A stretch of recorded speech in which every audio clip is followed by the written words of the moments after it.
When German Panzer crews cracked open the ammunition bins of a captured M4A3E8 Sherman in the frozen woods near Bastogne, they expected standard armor-piercing shells.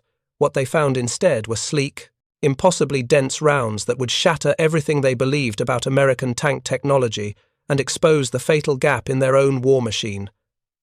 It was December 22nd, 1944. The Ardennes forest lay buried under 2 feet of snow, and the air bit like broken glass. The German offensive, Hitler's desperate gamble to split the Allied lines, had surged forward with shocking speed. But now, 5 days into the attack, momentum was bleeding away like warmth from frostbitten fingers. Near the village of Chaumont, just south of Bastogne, the wreckage of battle littered the landscape. Burnt-out half-tracks, shattered trees, and tanks, American Shermans mostly, their hulls torn open by 75mm and 88mm fire, scattered across the snow like broken toys. Among the carnage, something unusual caught the eye of Oberfeldwebel Friedrich Baumann, a veteran Panzer commander with Panzer Lehr Division. His Panther Ausf. G sat idling behind a tree line, its long 75mm gun scanning for targets. Baumann stood in the commander's cupola, binoculars pressed to his face, breath forming clouds in the icy air. Herr Oberfeldwebel, his driver, Gefreiter Klaus Richter, called up from below. "There's a Sherman down in the gully. Looks intact." Baumann lowered his binoculars. "Intact? You mean abandoned? Looks like it threw a track, no visible damage. Americans probably had to leave it." If you're enjoying this deep dive into the story, hit the subscribe button and let us know in the comments from where in the world you are watching from today. Baumann's interest sharpened. Abandoned tanks were valuable parts, ammunition, sometimes intelligence. Dismount. Take Werner and Stolz. Check it out. If it's secure, we'll signal the recovery team. 3 men climbed down from the Panther, their boots crunching through the snow. Baumann watched them approach the American tank cautiously, weapons raised. The Sherman sat tilted at an angle, its left track lying in a twisted heap beside it. The hull was painted in the standard olive drab, but something about it looked different. Sleeker, somehow. The turret seemed more refined. Werner, the youngest of the crew, called back. "It's an easy 8, sir." Baumann frowned. He'd heard the term before American tankers had started using it in France. The M4A3E8, an improved Sherman with wider tracks, better suspension, and a new gun, supposedly more dangerous than the earlier models, though Baumann had never faced one directly. "Any documents inside?" he shouted. "Checking now." Minutes passed. Then Werner emerged from the turret hatch, holding something. Even from a distance, Baumann could see the confusion on his face. "Sir, you need to see this." Baumann ordered his driver to bring the Panther forward, parking it beside the abandoned Sherman. He climbed down, his Luger holstered at his side, and approached the American tank. Up close, the differences were clearer. The gun was longer than the standard 75mm, definitely the new 76mm high-velocity cannon the Americans had been fielding. The suspension bogies were different too, with those distinctive horizontal volute springs that gave the Easy 8 its nickname. But it was what Werner held in his hands that stopped Baumann cold. A shell, but not like any he'd seen before. It was narrower than a standard 76mm round, with a strange 2-piece construction. The projectile itself was sleek, almost dart-like, wrapped in some kind of discarding collar. The brass casing gleamed even in the dull winter light. "There's a whole rack of them inside," Werner said, his voice uncertain. "Marked HVAP. What does that mean?" Baumann turned the round over in his gloved hands. It was surprisingly light for its size. The engineering was precise, almost elegant. He looked at the stenciled letters, HVAP M93. "High-velocity armor-piercing," he murmured, translating the English abbreviation. "But the design." He trailed off, studying the sub-caliber projectile nested inside the sabot sleeve. Stolz, the gunner, leaned closer. "Is that tungsten?" Baumann scraped the tip of the projectile with his thumbnail. Beneath the paint, The metal gleamed with a dull, heavy luster. His stomach tightened. Hartmetall, he said quietly. Hard metal. Tungsten carbide. The three men exchanged glances.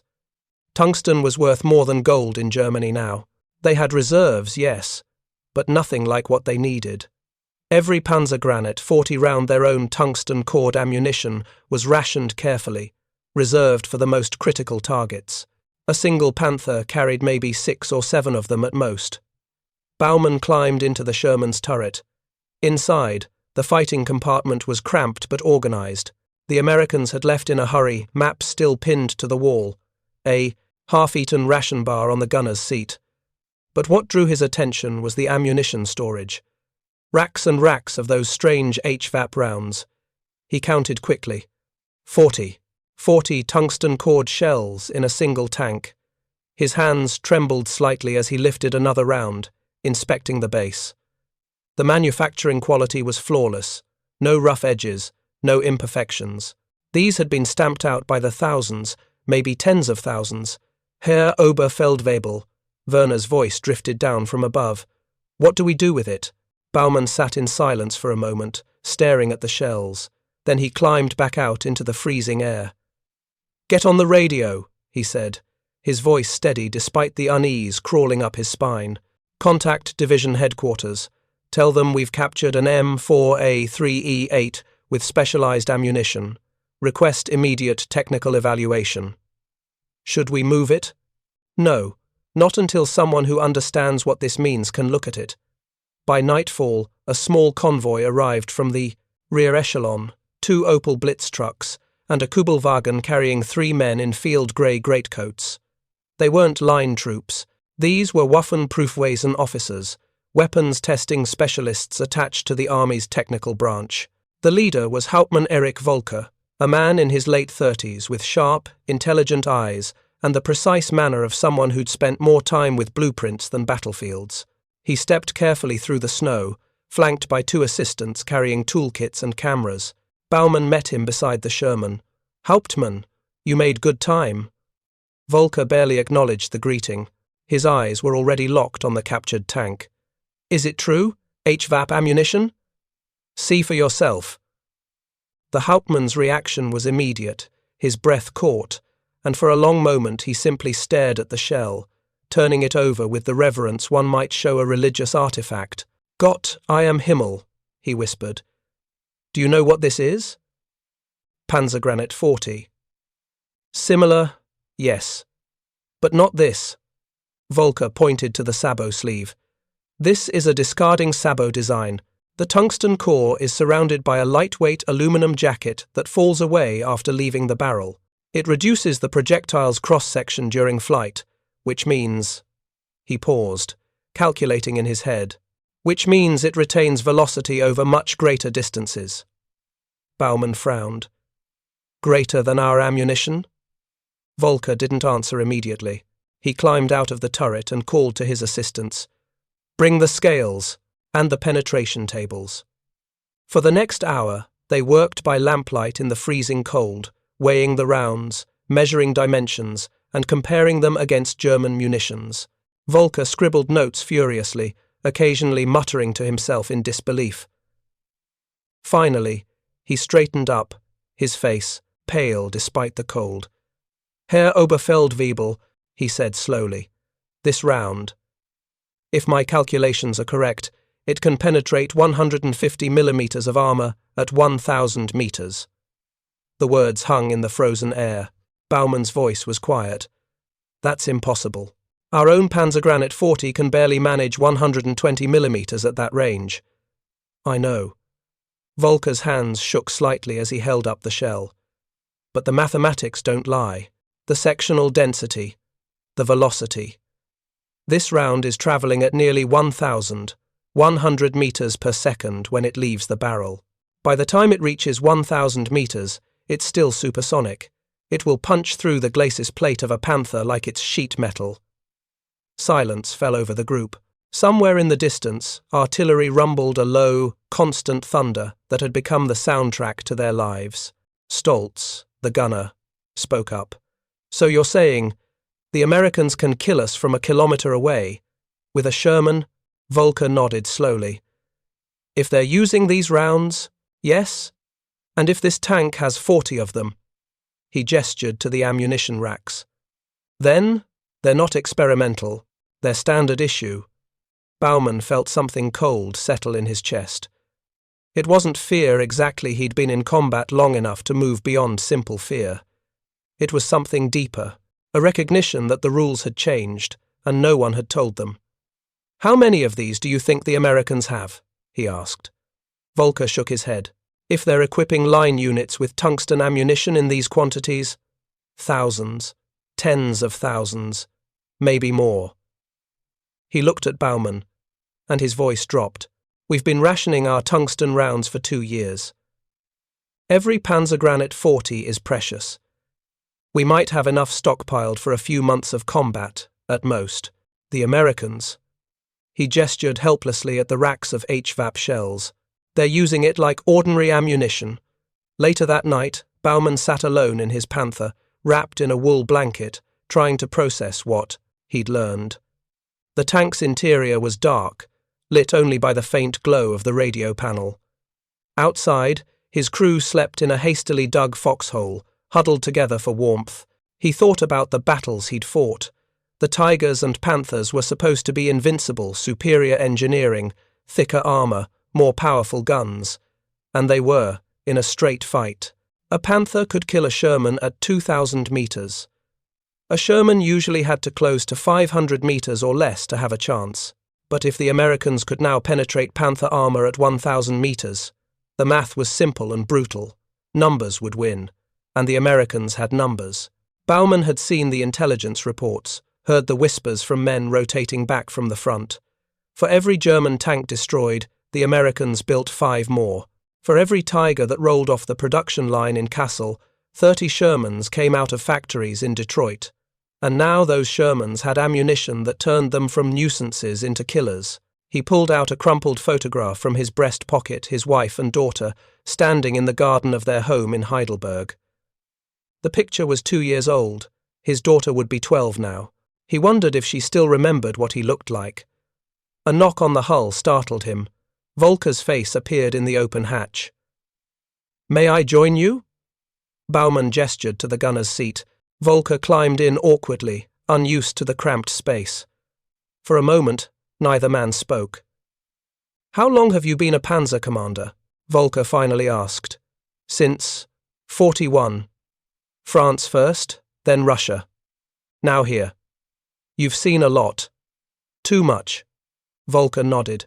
He pulled out a silver flask and offered it to Baumann, who took a long swallow. Schnapps, harsh and warming. "When I was at the testing grounds in Kummersdorf," Volker said quietly, "we used to debate endlessly about armor, thickness, gun velocity, penetration angles. We thought we were building the best tanks in the world. And maybe we were." He paused. "But we were solving the wrong problem." "What do you mean?" "We designed tanks to win individual duels, 1 Panther versus 1 Sherman, and in that fight, we win every time. But the Americans," he shook his head, "they designed their tanks to be built quickly, repaired easily, and fielded in overwhelming numbers. They accepted that each Sherman was inferior, but they never planned to send just one. And now they've fixed the inferior part." "Exactly." Volker stared at the dark interior of the Panther. "Do you know how much tungsten we have left in Germany?" "No, neither do I. Not exactly. But I know we're scraping the bottom. We're recycling spent rounds, salvaging every gram we can. Meanwhile, the Americans have entire mines in Nevada and California dedicated to tungsten production. They can afford to give every tank crew 40 rounds. We can barely give each tank 6. The weight of it settled over both men like the snow outside, cold, heavy, inescapable. "Tomorrow," Volker said, "I'm taking the Sherman and several crates of ammunition back to the testing range at Hillersleben. We need to confirm these penetration figures. If I'm right." He trailed off. "If you're right? Then what?" Baumann asked. Volker met his eyes. "Then we need to change our tactics. because the armor we've been trusting to keep us alive isn't enough anymore. After Volker left, Baumann sat alone in the darkness for a long time. Outside, the wind howled through the trees. Somewhere in the distance, a flare went up, casting brief, ghostly shadows across the snow. He thought about the young American tanker who'd abandoned that Sherman, probably just a farm boy from Iowa or Texas, thrown into a war he barely understood. But that boy had 40 rounds that could kill Baumann from 1,000 meters away, and he probably didn't even know how valuable they were. That, more than anything, was what haunted Baumann as he finally closed his eyes and tried to sleep. The Americans had so much, they didn't even realize what they had. If you find this story engaging, please take a moment to subscribe and enable notifications. It helps us continue producing in-depth content like this. January 3rd, 1945. The Hillersleben Proving Grounds lay 200 kilometers west of Berlin, a sprawling complex of firing ranges, test bunkers, and armored targets that had once represented the cutting edge of German weapons development. Now, in the dying months of the war, it felt more like a museum, a place where engineers documented failures they no longer had the resources to fix. Hauptmann Volker stood in the observation bunker, his breath visible in the unheated concrete chamber. Through the reinforced glass viewport, he could see the captured Sherman positioned on the firing line, its 76mm gun pointed downrange toward a target that made his stomach clench with dread.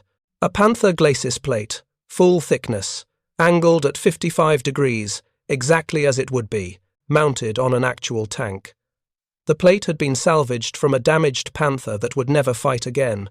The hull had been destroyed by aircraft rockets near Aachen. But the frontal armor was intact, and that's what mattered today. This single piece of steel represented everything the German armored forces had relied upon: superior metallurgy, superior engineering, superior protection. Beside Volker stood Oberleutnant Georg Hartmann, a ballistics specialist who'd spent 3 years calculating penetration tables for every German anti-tank weapon. Hartmann's face was pale, his jaw set in a tight line. He'd spent the previous evening reviewing Volker's calculations 3 times, searching for errors. He'd found none. Distance confirmed at 1,000 meters, called out Feldwebel Otto Brunner from the firing position. He was their best gunner, a man who could put 5 rounds through the same hole at 1,500 meters with a Tiger's 88mm. Today, he'd been given the unfamiliar controls of an ATA, American tank, and told to aim at German armor. The irony wasn't lost on anyone. Ammunition loaded. Brunner's voice crackled over the radio. HVAP round, as specified. Volker picked up the handset. Fire when ready, Brunner. Center mass on the glacis plate. A pause. Then, understood, Herr Hauptmann. Firing. The Sherman's 76mm gun erupted with a sharp crack that echoed across the frozen testing range.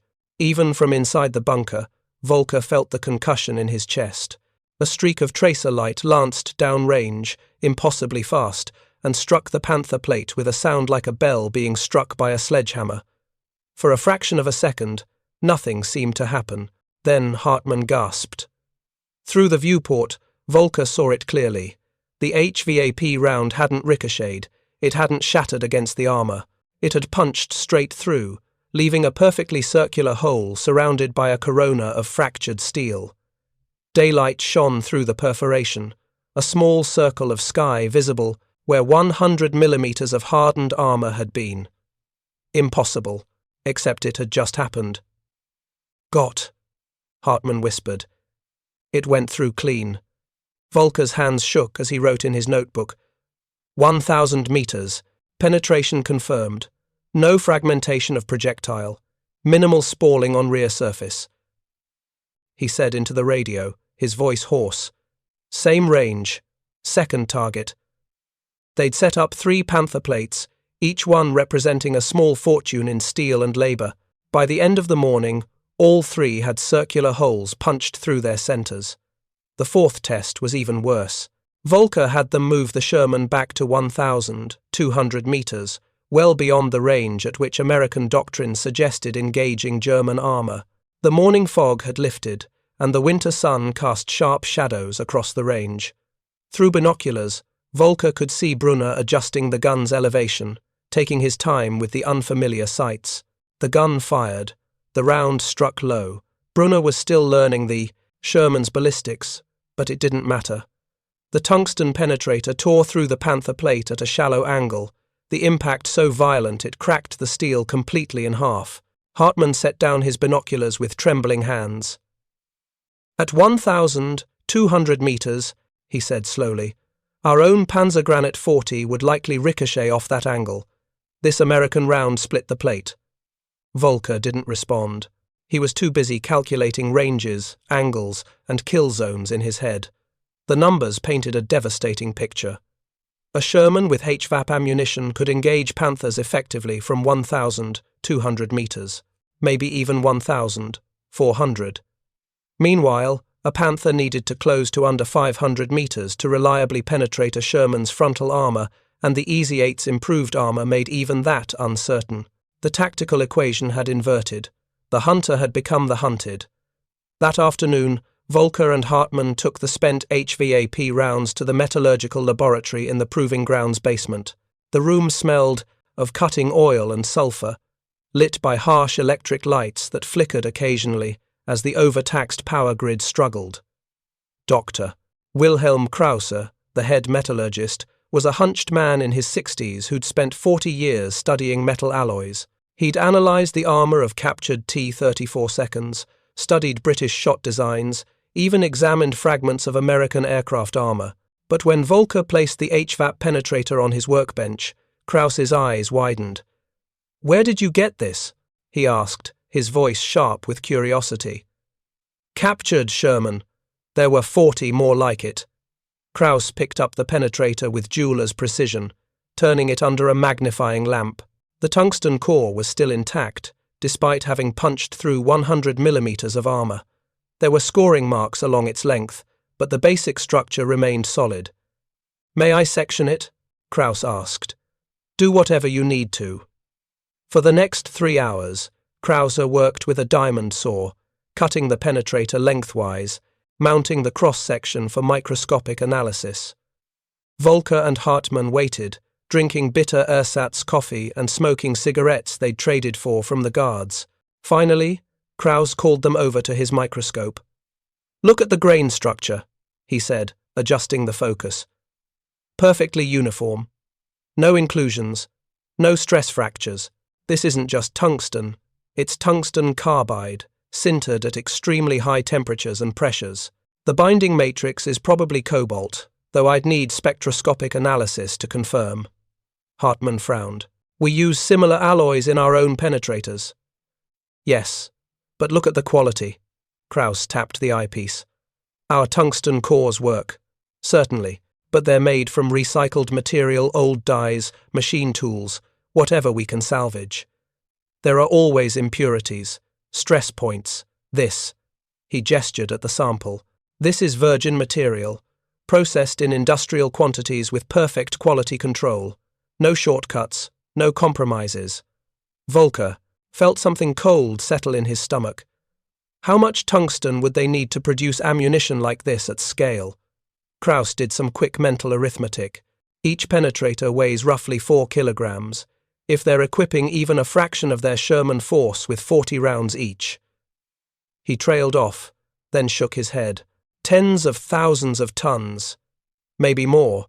And that's just for tank ammunition. They're using tungsten in aircraft cannon rounds too, I've heard. "We don't have access to that much tungsten," Hauptmann said quietly. "No," Krause agreed. "We don't. Not anymore.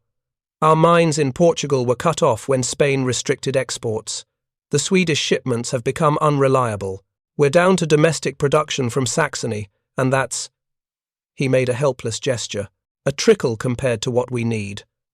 Volker stared at the sectioned penetrator under the microscope. Such a small thing. 4 kilograms of processed metal.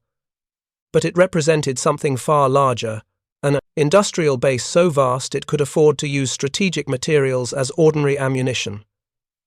"There's something else," Krause said, his voice dropping. the sabot design. He showed them a fragment of the aluminum sleeve that had encased the penetrator. This separates cleanly after leaving the barrel. It's ingenious. By reducing the projectile's diameter during flight, they achieve much flatter trajectories and higher retained velocities.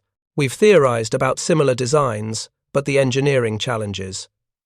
He shook his head. The tolerances required are extraordinary. The sabot has to hold the penetrator perfectly centered during acceleration, then separate cleanly without destabilizing the round. If it fails, the shot tumbles and misses completely. And the Americans have perfected it, Volker said. Apparently so, which means they've solved problems we're still struggling with. Krauss set down the sample carefully. Gentlemen, this isn't just better ammunition. Represents a level of industrial sophistication we can't match. Not now. Perhaps not ever. The three men stood in silence, the implications settling over them like ash. January 10th, 1945. Volker sat in a cramped office at Wehrmacht headquarters in Zossen, waiting to brief a general he'd never met. The building was cold fuel, for heating was being rationed even here, and the corridors echoed with the sound of typewriters and tense conversations. Through the window, he could see Berlin in the distance, its skyline jagged with bomb damage. The Americans were still west of the Rhine, but everyone knew it was only a matter of time. The door opened. General Major Heinrich Schreiber entered, flanked by two aides. Schreiber was in his 50s, a career officer with the Iron Cross First Class pinned to his uniform. His face was lined with exhaustion, and his eyes had the hollow look of a man who'd stopped believing in victory but hadn't yet accepted defeat. Hauptmann Volker, Schreiber said, sitting heavily behind the desk. You have 15 minutes. Tell me about this American ammunition. Volker opened his folder, laying out photographs of the perforated Panther plates. Herr General, we've confirmed that American M4A3E8 tanks are now equipped with HVAP ammunition, high-velocity armor-piercing rounds using tungsten-carbide penetrators. Our tests show these rounds can penetrate the frontal armor of a Panther at ranges exceeding 1,000 meters. Schreiber's expression didn't change. And the implications? The tactical advantage our Panthers and Tigers possessed is largely negated. A Sherman with HVAP ammunition can engage our heaviest tanks at ranges where we previously considered ourselves safe. Worse, the Americans appear to have these rounds in quantity, not experimental batches, but standard issue. One of the aides, an Oberst with a skeptical expression, spoke up. Hauptmann, our own Panzer Granate 40 can penetrate enemy armor at similar ranges. Why is this? Different? Volker chose his words carefully. Sir, we have perhaps enough tungsten ammunition to equip each tank with 6 to 8 rounds. The Americans are loading 40 rounds per tank, and they're doing this across their entire armored force.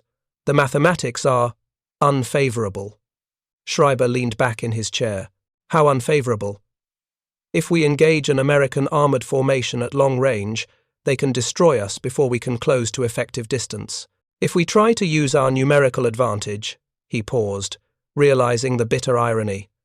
The advantage we no longer have, they can simply overwhelm us with superior firepower.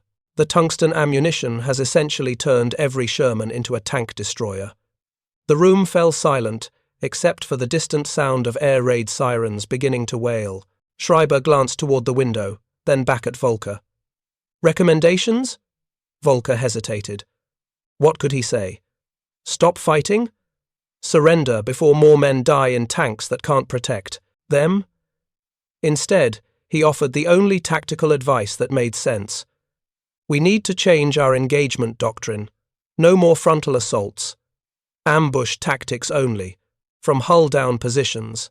We should avoid long-range engagements entirely and try to close to point-blank range where our advantages in armor thickness still matter. In other words, Schreiber said quietly, we should abandon the aggressive tactics that made our Panzer forces effective. Yes, sir. Schreiber closed the folder. Your report will be forwarded to OKW. Thank you for your work, Hauptmann. It was a dismissal. Volker stood, saluted, and left. Walking down the corridor, he knew his report would change nothing. The generals would read it, file it, and continue ordering Panthers and Tigers into battles they could no longer win. Not because they were stupid, but because there were no other options left. The war had become a machine that fed on its own momentum, unable to stop, even when every rational calculation screamed that stopping was the only sane choice. February 14th, 1945. The Ardennes offensive had long since collapsed. Baumann's unit had been pushed back across the German border, fighting delaying actions through the frozen hills of the Eifel region. The Panther he'd commanded since December had been destroyed by American tank destroyers near Prüm. Not by HVAP rounds, ironically, but by M36 Hellcats with 90mm guns. He'd survived with his crew, but the tank hadn't. Now he commanded a replacement Panther, this one a battle-worn OSF, with 8,000 kilometers on its transmission and chronic problems with its final drive. His crew was different too. Richter was still with him, but Werner had been transferred to a Jagdpanzer unit. Stolz had died when an American P-47 caught their column on an open road. The new gunner, Unteroffizier Paul Schneider, was competent but green. He'd been trained on obsolete Panzer IVs and still wasn't comfortable with the Panther's sophisticated optics. They were dug in on a ridgeline overlooking the road to Gerolstein, part of a desperate defensive line trying to slow the American advance. Intelligence said the Americans were coming with at least a company of armor, maybe more. Baumann stood in the commander's cupola, scanning the valley below through binoculars.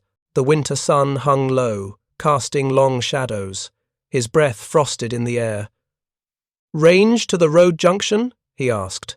Schneider checked his rangefinder. 1,400 meters. Herr Oberfeldwebel. Too far. Even with perfect conditions, hitting a moving target at that range was difficult, and if they revealed their position with a miss, the Americans would call in artillery. "We wait until they're at 800 meters, Baumann said. "Closer, if possible." Richter's voice came through the intercom. "What if they spot us first?" It was the question everyone was thinking, but nobody wanted to ask. If the Americans had HVAP ammunition, and after Volker's briefing, Baumann had to assume they did, then the Panther's armor wouldn't save them. Not at these ranges. "Then we die quickly instead of slowly," Baumann said, trying for dark humor.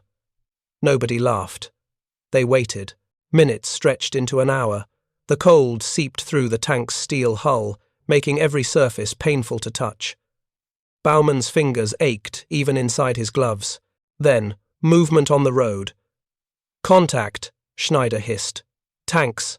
Multiple contacts." Through his binoculars, Baumann counted them. 8, 10, 12 Shermans, moving in a loose column formation. Most were the older M4, a 1S with 75mm guns, but he spotted at least 3 Easy 8s with the distinctive longer barrels. Those were the dangerous ones. "Steady," he murmured. "Let them come." The American tanks rolled forward cautiously, infantry walking alongside them in scattered groups. They were experienced, no bunching up, no predictable spacing. Whoever commanded that column had learned hard lessons about German anti-tank defenses. 1,200 meters. 1,900. One of the Easy 8s stopped suddenly, its turret traversing. Baumann's heart rate spiked. Had they been spotted? The Sherman's gun flashed. The shell screamed past the Panther with a sound like tearing canvas, impacting the hillside 50 meters to their right, an explosion of frozen dirt and snow. "They see us," Richter shouted. "Fire!" Baumann ordered. "Target the Easy 8! Fire!" The Panther's 75mm gun roared, the muzzle blast kicking up a cloud of snow around their position. Baumann watched the tracer arc downrange. Hit, the Easy 8 staggered as the armor-piercing shell struck its turret. But the tank didn't explode, didn't brew up. The round had penetrated, but the Sherman kept moving, backing rapidly toward cover. "Reload!" Baumann shouted. "Same target!" But the Americans were already reacting. The other tanks scattered, some accelerating forward, others backing behind cover. Infantry dove into ditches, and the Remaining Easy-8s were turning, their guns seeking targets. Baumann saw the muzzle flash before he heard the report. A Sherman at the center of the column range, maybe 950 meters, fired at them. The HVAP round hit the Panther's glacis plate with the force of a lightning strike. The entire tank rang like a cathedral bell. For a fraction of a second, Baumann thought they'd survived, that the armor had held. Then he felt the heat. The penetrator had punched through the front plate and continued into the fighting compartment, missing Schneider by centimeters. It struck the ammunition storage, and the world became fire. Baumann's last conscious thought was a strange one. Volker was right. Then the ammunition cooked off, and the Panther's turret lifted 3 meters into the air on a pillar of flame. April 1945. The war in Europe was days from its end. Hauptmann Volker sat in a displaced persons camp near Hanover, having surrendered to British forces 3 weeks earlier. Around him, thousands of German soldiers waited for transport, waited for news of families, waited for a future that felt impossible to imagine. He'd survived. His knowledge, his calculations, his careful reports, none of it had mattered in the end.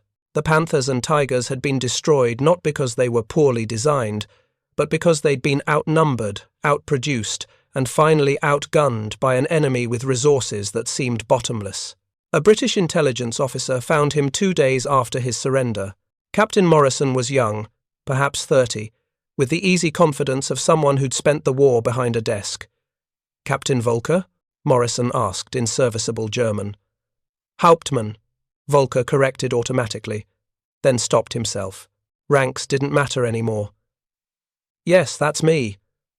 We've been looking for you. You wrote a report about American HVAP ammunition, yes?" Volker nodded warily.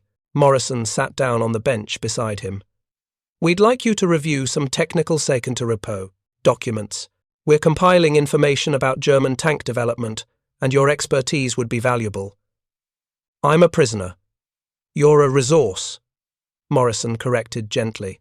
"The war's over, Herr Volker. What matters now is understanding what happened so we can learn from it."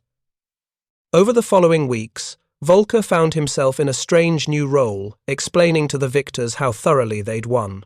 He reviewed American ammunition designs, confirmed British intelligence estimates, and helped document the industrial gap that had doomed Germany's armoured forces. One afternoon, Morrison showed him photographs of American tungsten mines, processing facilities, and ammunition factories. The scale was staggering. A single plant in Nevada produced more tungsten per month than all of Germany's sources combined. "We always knew they had more," Volker said quietly. "But seeing it..." He shook his head. "We were fighting an avalanche with shovels."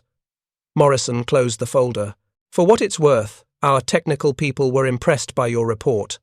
The analysis was solid. You understood what you were looking at. Understanding doesn't win wars." "No," Morrison agreed. "But it helps prevent the next one." Years later, when Volker returned to civilian life and took a position teaching engineering at the Technical University of Stuttgart, he would sometimes tell his students about the captured Sherman, not as a war story, but as a lesson about industrial capacity, resource allocation, and the relationship between technology and production. "The best weapon in the world," he would say, "is meaningless if you can only build 10 of them, while your enemy builds 10,000. And sometimes, late at night, he would remember Oberfeldwebel Baumann, a man he'd met only briefly, but whose face stayed with him. Baumann had died in a Panther that couldn't protect him, killed by ammunition his own side could never afford to produce in quantity. That was the real tragedy, Volker thought. Not that Germany had lost, but that so many men had died learning lessons that should have been obvious from the start. You couldn't win a modern war on craftsmanship alone. You needed factories. You needed resources. You needed an industrial base that could turn those resources into weapons faster than the enemy could destroy them. The Americans had understood this from the beginning. Germany had learned it far too late. The M4A3E8 Sherman with HVAP ammunition represented more than just a technological advancement. It symbolized a fundamental shift in how wars were fought and won. The Germans had built their Panthers and Tigers as individual masterpieces, sophisticated, powerful, but expensive and slow to produce. The Americans built Shermans as a system good enough, reliable enough, and manufacturable in quantities that made individual superiority irrelevant. When the tungsten-cored HVAP rounds arrived, they closed the final gap. The Sherman was no longer the underdog scrapping for survival at close range. It became a legitimate threat at the ranges where German doctrine had assumed superiority. But the deeper lesson wasn't about armor penetration or muzzle velocities. It was about what those 40 rounds in each tank represented, an industrial base so vast that strategic materials could be used as ordinary ammunition, an economy so robust that it could afford to fight a two-ocean war while still outproducing its enemies in every category. The German engineers who examined that captured Sherman in December 1944 weren't just looking at a tank, they were looking at a mirror that reflected their own nation's exhaustion, their own industry's collapse, their own strategic bankruptcy. They understood the math. They wrote the reports. They warned their commanders. And then they went back to the front, climbed into tanks they knew were vulnerable, and died learning lessons that had been obvious all along, if anyone had been willing to look. That was the true irony. Not that the Sherman became deadly, but that it took capturing one, stripping it down, and firing its ammunition at German armor before anyone in the Wehrmacht would believe what the numbers had been saying for years. By then, of course, it was far too late. The war was already over. Only the dying remained. Thank you for watching. For more detailed historical breakdowns, check out the other videos on your screen now, and don't forget to subscribe.